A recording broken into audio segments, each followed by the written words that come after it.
Hello guys, welcome back to the channel. This is Gab from Tech Tips for Business.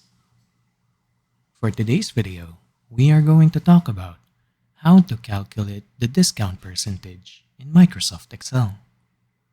Let's get started. First, all we have to do is get a sample data over here.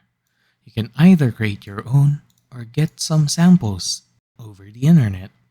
Next, let's go ahead and go over the discount percentage column. As you can see, we currently have a column for the original price of the item. Corresponding with the same row shows the total item cost and the discounted sale cost. Now, to get the actual discount percentage, all we have to do is the following. First, click on the empty cell on the same column as our item. For now, let's click on the same row as item A under the discount percentage column. Next, click on the discount price.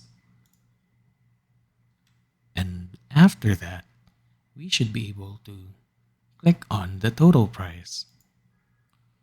If we press enter right now, we would be getting a 75% discount percentage. Well, this is not the value we are looking for because this shows the percentage of the current price proportional to our original price. Now, to fix this, all we have to do is click on the starting part of the formula just after the equal sign and press 1, then minus.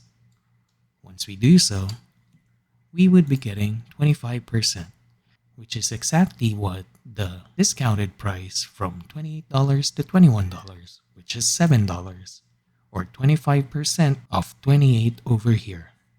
Now, to apply this to all of the items, all we have to do is drag the lower right portion of the cell down towards the bottom of the list.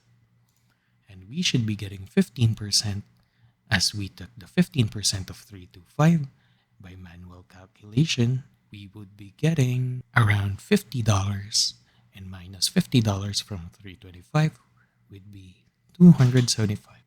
Same case with our third item in item C. We got a discount of $10 from $100 down to $90. This is because 10% of 100 is 10, then 100 minus 10 is 90. And there we have it. This is how we calculate discount percentage in Microsoft Excel.